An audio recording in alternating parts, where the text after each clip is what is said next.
shell and shell model.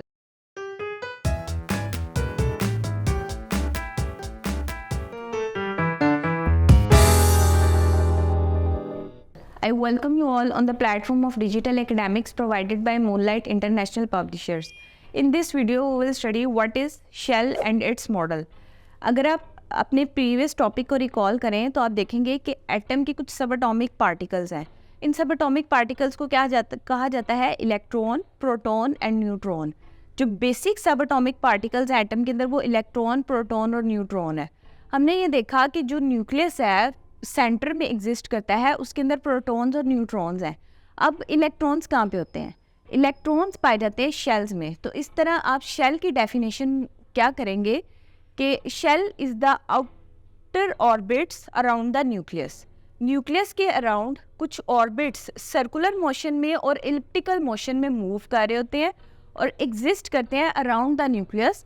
इनको कहा जाता है शेल्स. इन ऑर्बिट्स को क्या कहा जाता है? शेल्स. इन शेल्स के अंदर क्या होते हैं? इलेक्ट्रॉन्स होते हैं. अब आप ये देखेंगे कि न्यूक्लियस के बाहर कितने शेल्स हैं? 1 है, 2 है, 3 है. इनकी नंबरिंग क्या है? इनके अंदर कितने इलेक्ट्रॉन्स आ सकते हैं?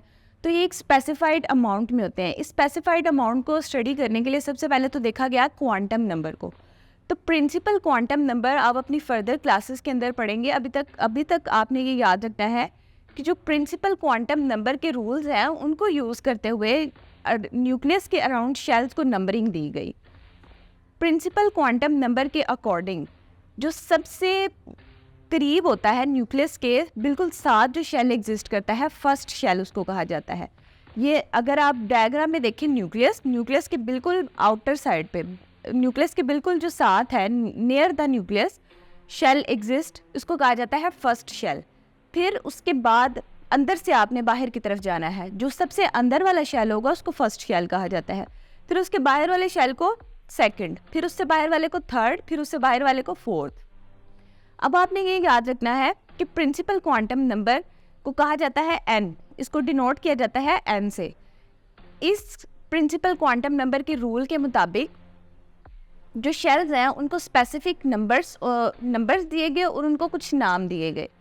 जो न्यूक्लियस के बिल्कुल नियर, बिल्कुल करीब वाला फर्स्ट वाला शेल है उसको नाम दिया गया के शेल. के शेल के बाद वाला जो शेल था उसको नाम दिया गया, के शेल के बाद वाला जो शेल है बिल्कुल उसको एल शेल.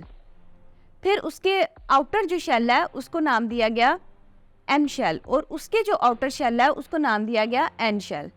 इसी तरह आप देखेंगे कि हर शेल के अंदर स्पेसिफिक अमाउंट ऑफ इलेक्ट्रॉन्स आ सकती है. ना उससे कम आ सकते हैं ना उससे ज़्यादा आ सकते हैं.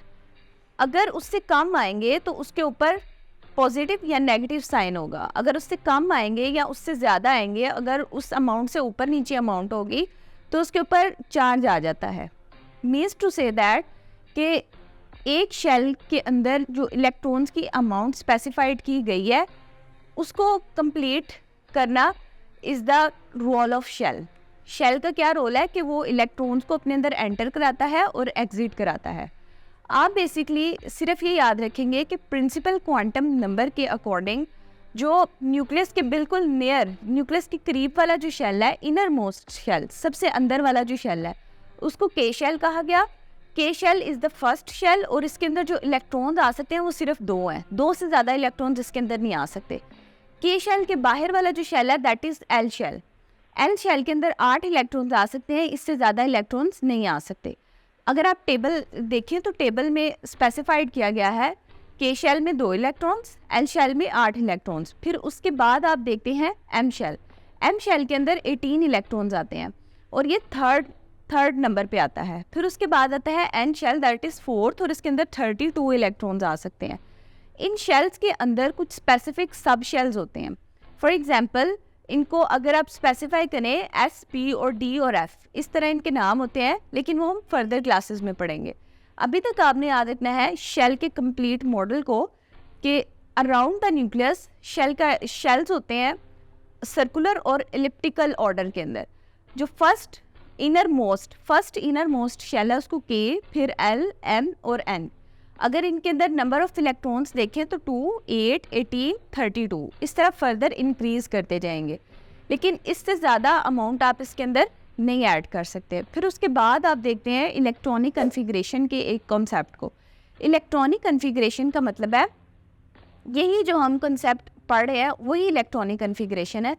दैट इज़ के जो फर्स्ट शेल है के शेल, उसके अंदर 2 से ज़्यादा इलेक्ट्रॉन्स नहीं आ सकते। ये उसकी इलेक्ट्रॉनिक कन्फिग्रेशन है कि उसके अंदर मैक्सिमम 2 इलेक्ट्रॉन्स आ सकते हैं।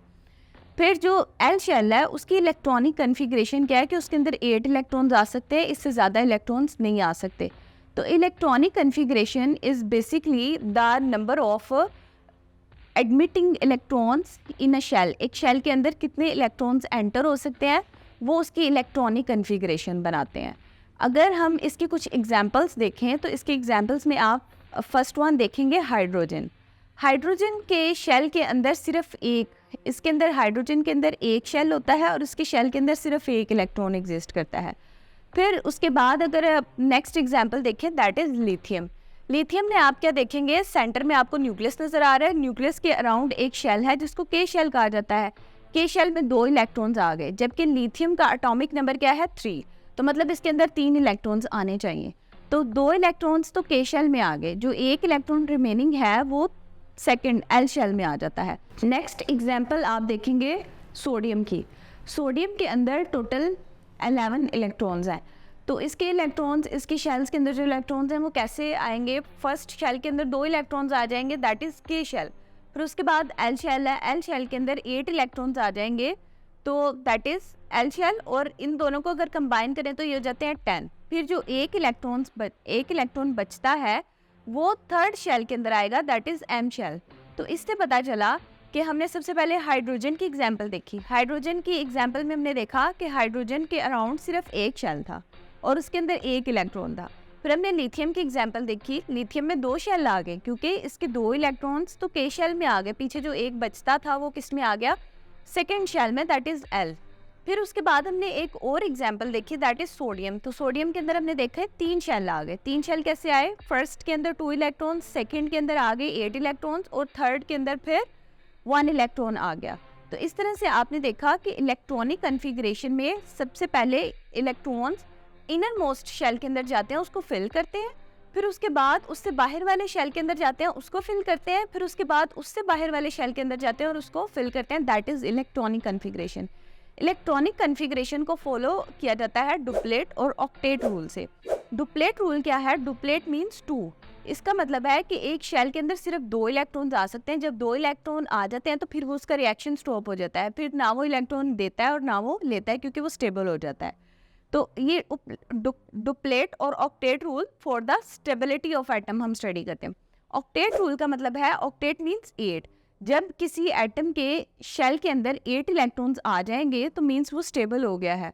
तो इलेक्ट्रॉनिक कन्फिग्रेशन एटम के जो इलेक्ट्रॉन्स है शेल के अंदर उनकी अरेंजमेंट को बताती है। उसके बाद सेल जो एटम है वो किस तरह से स्टेबल होगा उस चीज़ को डिस्क्राइब करती है। तो इस वीडियो के अंदर हमने शेल के जितने भी नाम हैं के, एल, एम, एन और ओ, इसके बाद इसकी इलेक्ट्रॉनिक कन्फिग्रेशन की एक शेल के अंदर किस तरह इलेक्ट्रॉन्स को एंटर किया जाता है उसको स्टडी किया। अल्लाह हाफिज़।